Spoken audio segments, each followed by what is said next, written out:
At 11:51 p.m. on New Year's Eve, the champagne flutes were raised.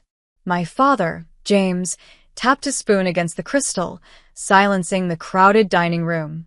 He looked the picture of a benevolent patriarch in his tuxedo, surrounded by the luxury catering I had secretly paid for. He smiled at the guests, then turned his cold, blue eyes directly to me. "To new beginnings," he announced, his voice smooth as velvet. "And to shedding dead weight. Olivia, you are a burden to this family. You have until morning to get out." The room went dead silent. He smiled, sipping the vintage wine he couldn't afford, completely unaware that he had just evicted his only source of income. Drop a comment and let me know where you're listening from and what time it is for you right now. I'd love to know who's part of our community. I didn't cry. I didn't scream. I didn't give them the satisfaction of a single tear. I simply nodded, stood up, and walked out of the dining room while the guests were still processing the cruelty of my father's toast. My mother, Angela, didn't even look up from her plate. She was too busy signaling the servers to pour more champagne, desperate to smooth over the awkward silence with expensive bubbles. I went upstairs to the room I had paid to renovate 3 times. I pulled my suitcase from the closet and started packing. I didn't pack everything, just the essentials. My laptop, my documents, the hard drive containing 5 years of financial records. My movements were efficient, mechanical. I wasn't a daughter leaving home. I was a logistics manager closing down a failed warehouse. My bedroom door creaked open. It was Sydney, my 17-year-old sister. Her face was pale, her eyes wide with terror. She looked like she was waiting for the shouting match that never came. "Olivia," she whispered, closing the door behind her. "What are you doing? Where are you going to go?" "I'm leaving, Sid," I said, zipping up the suitcase. Just like he asked. "But who's going to pay for everything?" she asked, her voice trembling. She knew. She was the only one who truly knew the architecture of our family's survival. She had seen the bank alerts on my phone. She knew who really signed the checks. "Not me," I said. I walked over and hugged her tight. She felt fragile, shaking against me. "You keep your head down. Finish your semester. I'll come back for you. I promise." I walked out of the front door past the valets parking the cars I leased. I called an Uber and had it take me to the downtown Hyatt. I didn't look back at the house. I didn't feel a pang of nostalgia. I felt the cold, hard clarity of a contract being terminated for cause. I checked into the room at 11:45 p.m. The city outside was alive with noise, firecrackers popping in the distance, people cheering for the new year. Inside, it was silent. I sat at the generic wooden desk, opened my laptop, and logged into the master banking portal. The screen illuminated the dark room. There it was, the ledger of my servitude, the mortgage on the colonial house in the suburbs, the lease payments for my father's Range Rover and my mother's Lexus, the platinum membership dues for the country club they visited daily to maintain appearances, the credit card bill for the very dinner they were currently eating. Total monthly output, $5,800. I hover my mouse over the Cancel Autopay button for the mortgage. My finger hesitated. For years, I had wondered why I did it, why I stayed, why I poured my salary into a black hole of gratitude-free consumption. It wasn't love. I realized that now. It was a prison without bars. Psychologists call it learned helplessness, the conditioning that makes a prisoner stay even when the cell door is wide open. I call it the invisible chain. They had trained me since childhood to believe that my only currency was utility, that my only right to exist in their world was purchased with checks. They had convinced me that if I stopped paying, I would simply cease to matter. I had been paying rent for the space I occupied in their hearts, never realizing the room was empty. Tonight, James had handed me the key to my own shackles. He thought he was discarding a burden. He didn't realize he was cutting the only wire keeping the lights on. The clock on my laptop screen flickered. 12 o'clock midnight. "Happy New Year," I whispered to the empty room. I clicked. Mortgage. Cancelled. Lexus lease. Cancelled. Range Rover lease. Cancelled. Country club membership. Cancelled. Joint credit card. Frozen. I watched the confirmation bars turn green, one by one. It was the most beautiful fireworks show I had ever seen. I closed the laptop, lay down on the crisp hotel sheets, and for the first time in 5 years, I fell into a sleep that was absolute and dreamless. The sun hit the hotel carpet at 10 a.m. sharp. It was quiet. Usually, on New Year's Day, I would be in the kitchen, scraping dried brie off fine china while my mother complained about the caterer's lack of vision. Today, I sat in a white robe, drinking coffee I didn't have to brew, staring at a spreadsheet. I've always been good with data. It's why I'm a high-level freelance designer. I understand structure. I understand the architecture of things. And now, in the cold light of the morning, I decided to perform a forensic audit on my own life. I opened the file labeled Family Support. I had created it 3 years ago, initially just to track expenses for tax purposes. Now, it looked like the autopsy report of a crime. Let's look at the assets. My father, James. He hasn't held a W-2 job since 2018. He calls himself a business consultant, which, as far as I can tell, involves drinking scotch at noon and critiquing other people's success on LinkedIn. He wears Italian loafers and talks loudly about market volatility, but he hasn't generated a single dollar of profit in half a decade. My mother, Angela. She claims she manages the estate. An estate that has a housekeeper, a landscaper, and a pool boy, all paid for by the ghost and machine me.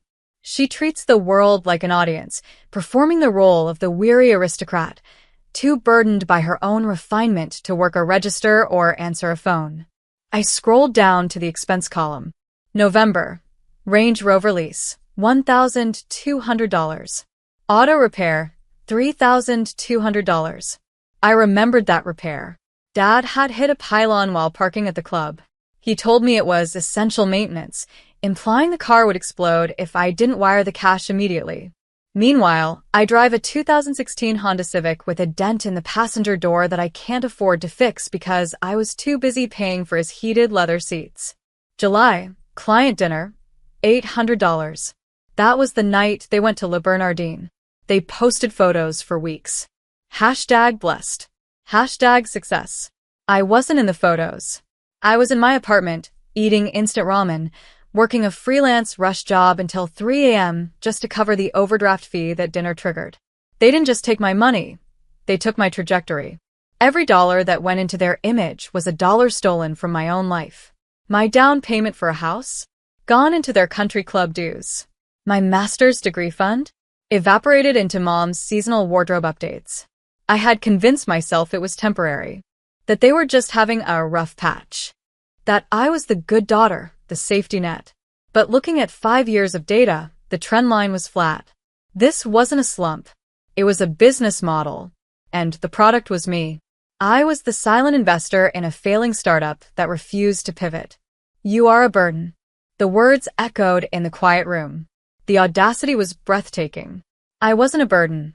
I was the load-bearing wall. I was the host organism. They had evicted the only thing standing between them and poverty, and they did it to look powerful in front of their friends. I closed the laptop. The anger that washed over me wasn't hot or messy. It was cold.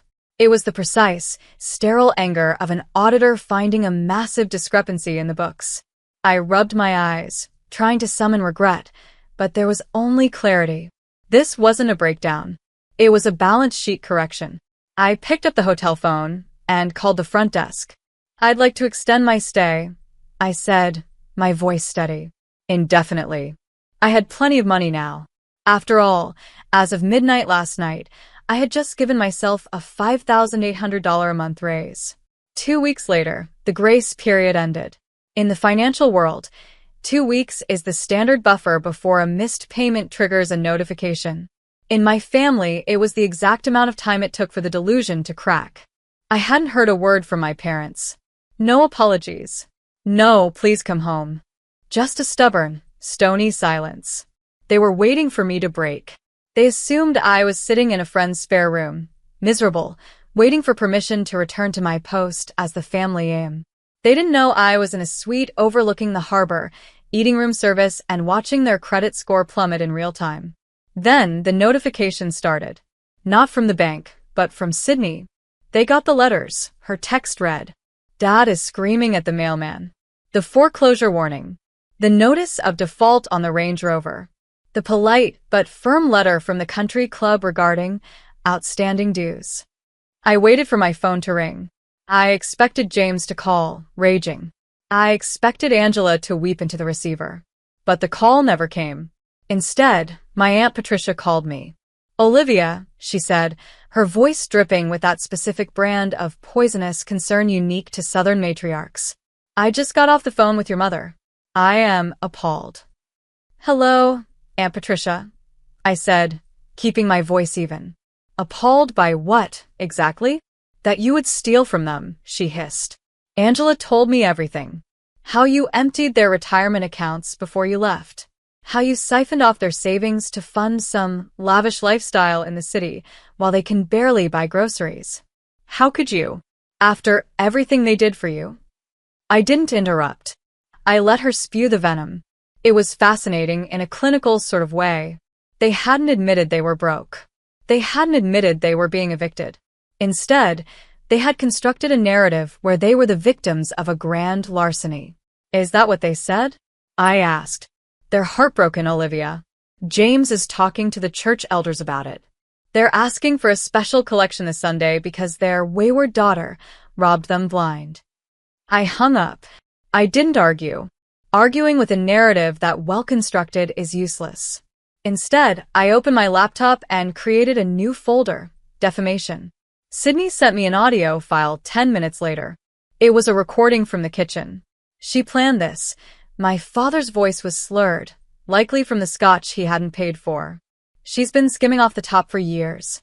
That's how she affords those clothes. That's why she left.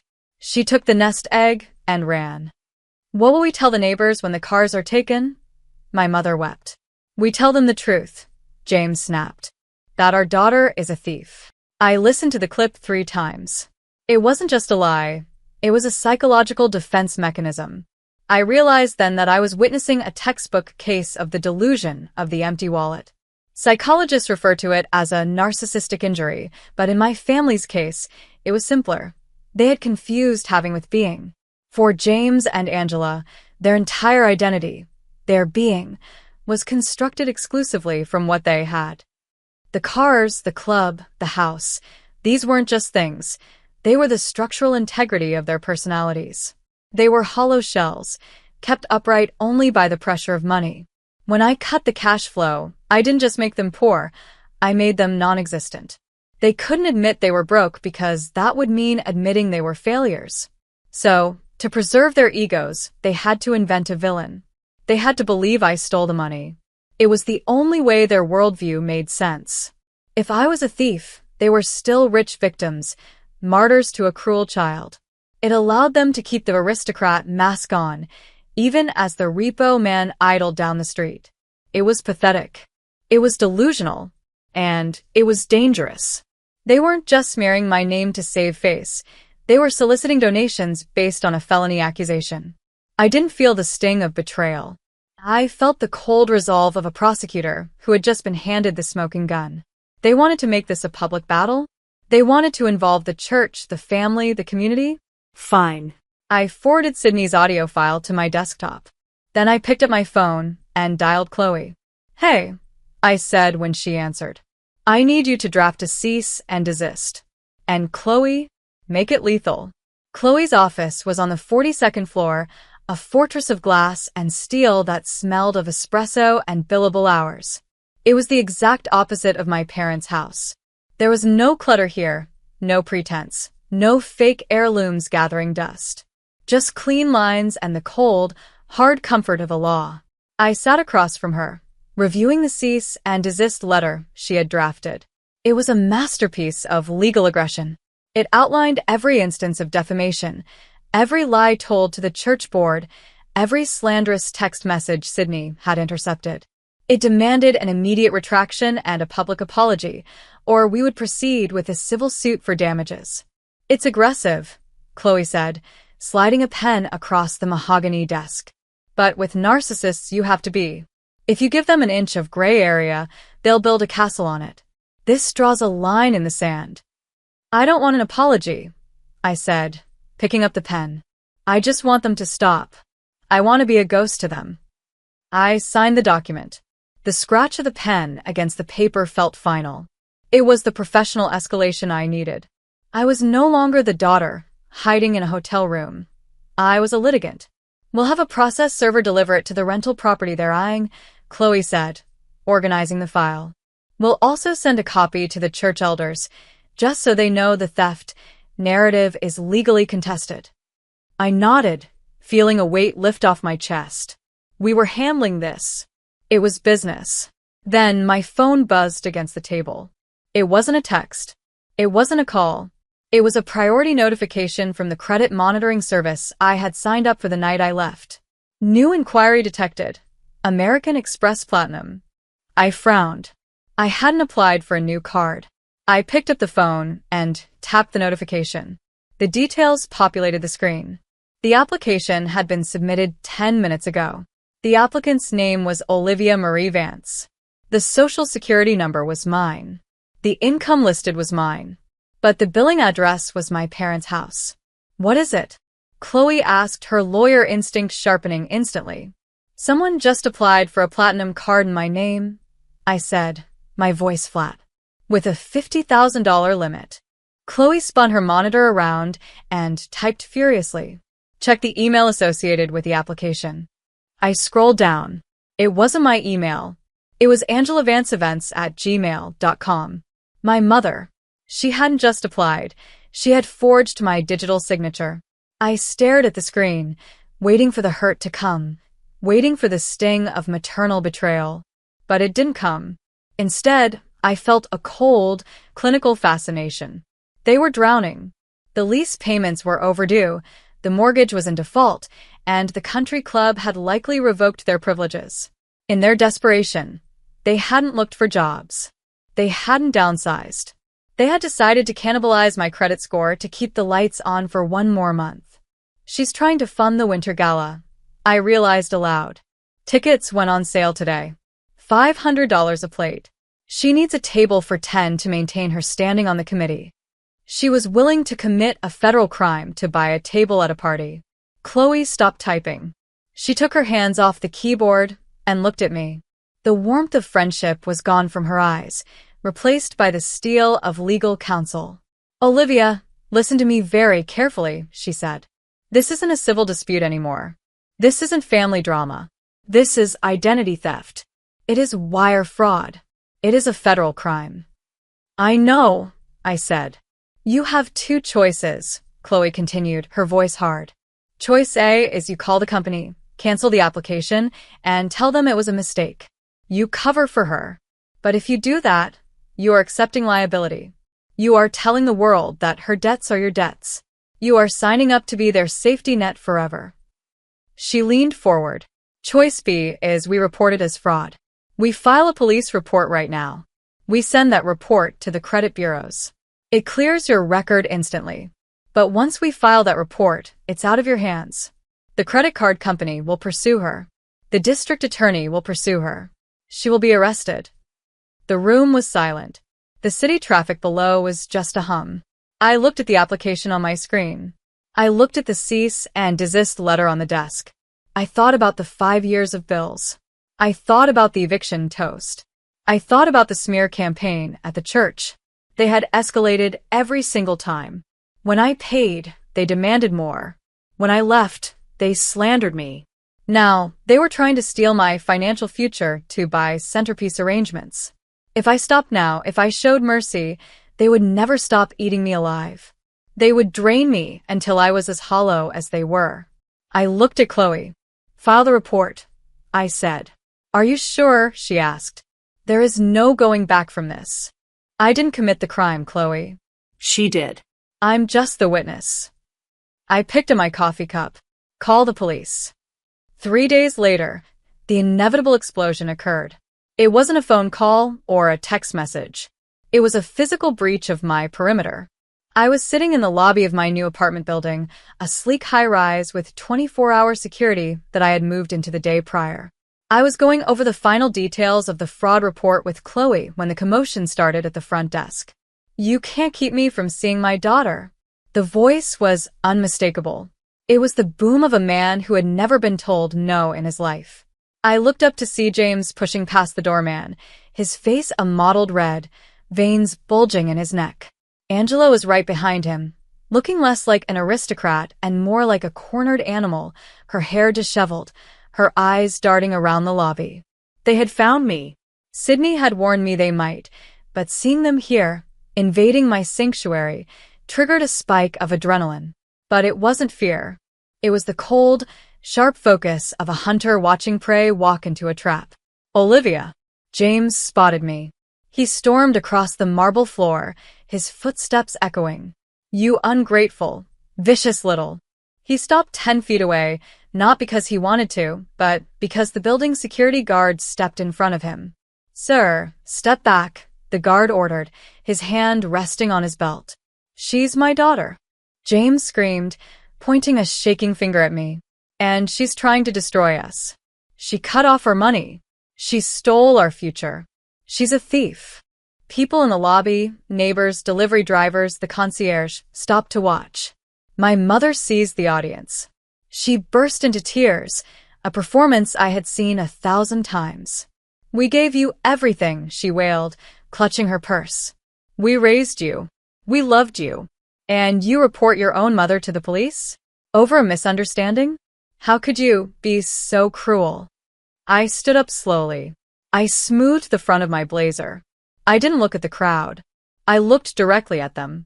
"It wasn't a misunderstanding, Angela," I said, my voice calm, carrying clearly across the silent lobby. "It was federal wire fraud and identity theft.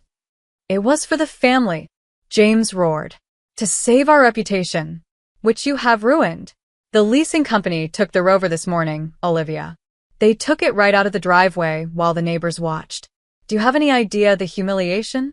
"I imagine it felt a lot like being evicted at your own New Year's Eve party," I said. He lunged forward, but the guard held him back easily. James was weak, a paper tiger made of bluster and bad credit. "You're going to fix this," he spat. "You're going to call the bank. You're going to call the police and tell them it was a mistake. Or so help me God, I will make sure you never work in this city again." I looked at Chloe, who was sitting beside me. She nodded once and stood up. "James Vance," she said, her voice crisp and professional. "I represent Olivia. And you need to look behind you." James turned. 2 uniformed police officers were walking through the revolving doors. They weren't rushing. They didn't need to. They had the air of men who had already seen the evidence. Angela stopped crying instantly. The color drained from her face, leaving her looking gray and old. "What did you do?" she whispered. "I gave you a choice," I said, stepping forward until I was just out of reaching distance. "For years, I gave you a choice to treat me like a human being. You chose to treat me like an asset. Then, when I left, you chose to become criminals." I pulled a folder from my bag. "The officers are here because of the credit card application, Angela. That's a felony. Attempted grand larceny. You're looking at 5 to 10 years. Angela grabbed James's arm, her nails digging into his suit jacket.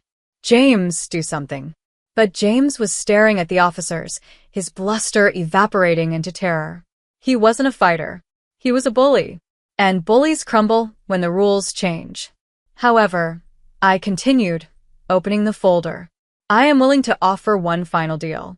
A settlement." I held out a document. "This is a permanent no-contact order. It states that you will never contact me, speak to me, or come within 500 feet of me again. It states that you forfeit any claim to my finances, past or future. And it states that you admit, in writing, that the theft accusations were lies." I looked from one to the other. "Sign it, and I tell the officers I don't want to press charges. I tell them we're handling it as a civil matter. Refuse, and Angela leaves here in handcuffs." The officers stopped a few feet away, waiting. They knew the play. Chloe had arranged it perfectly. "You can't be serious," James hissed. "We're your parents." "Not anymore," I said. "Now you're just defendants. You have 10 seconds. Angela looked at the police, then at me. She saw the coldness in my eyes. She realized, finally, that the bank of Olivia was closed. There would be no more bailouts.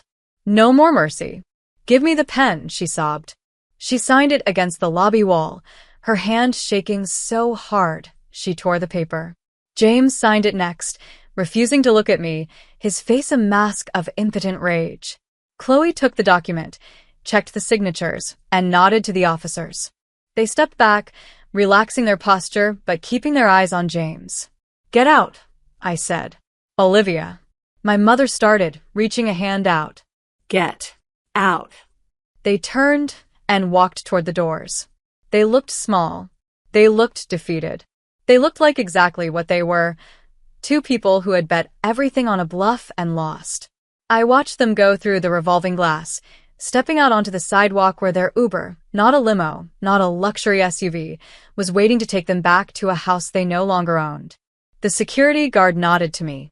The neighbors went back to their business. I sat back down on the lobby sofa. My hands weren't shaking. My heart wasn't racing. It was just quiet.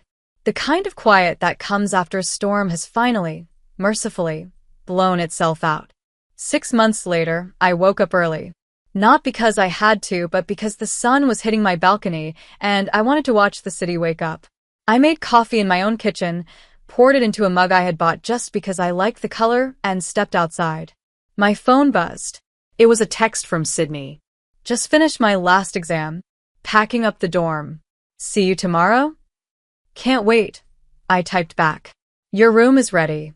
Sydney had moved in with me 3 months ago, right after she turned 18. We were splitting the rent on a 2-bedroom apartment that felt more like a home than the mansion ever had. She was going to college in the fall, studying psychology. She wanted to understand why people hurt the ones they're supposed to love. I told her she already had plenty of case study material. My parents were gone. Not dead, just gone from our lives. They had lost the house shortly after the lobby incident. The foreclosure was swift and brutal. They were living in a rental now, a small townhouse on the outskirts of the city. According to the grapevine, mostly Aunt Patricia, who still called occasionally to fish for gossip, James was blaming the economy for his downfall, and Angela was telling anyone who would listen that her ungrateful daughters had abandoned them. Let them talk. Their words couldn't reach me here. I checked my bank account. The balance was healthy. Growing. Every dollar in it was mine. Every cent represented hours of my life that I had reclaimed. I wasn't just saving money. I was saving myself. I sipped my coffee and looked out at the skyline. For a long time, I had felt guilty. I had wondered if I was too harsh, if I should have given them one more chance. But then I would remember the feeling of that invisible chain around my neck, the weight of their expectations dragging me down. And I realized that cutting them off wasn't an act of cruelty. It was an act of survival. I had spent 24 years trying to buy their love, trying to earn my place at their table. But you can't buy what isn't for sale. And you can't earn respect from people who only see you as a resource. I had to become the villain in their story, to be the hero in mine. And you know what? I'm okay with that. Because for the first time in my life, the story belongs to me. So, to anyone out there who feels like they're drowning, who feels like they're setting themselves on fire to keep someone else warm, you don't have to stay. You don't have to pay the rent on a relationship that leaves you bankrupt. You can walk away. You can cut the cord. It will be scary. It will be messy. But on the other side of that fear is a quiet morning with a cup of coffee that tastes like freedom. If this story resonated with you, please share it. You never know who needs to hear that they have the power to walk away. And don't forget to subscribe for more stories of justice and resilience.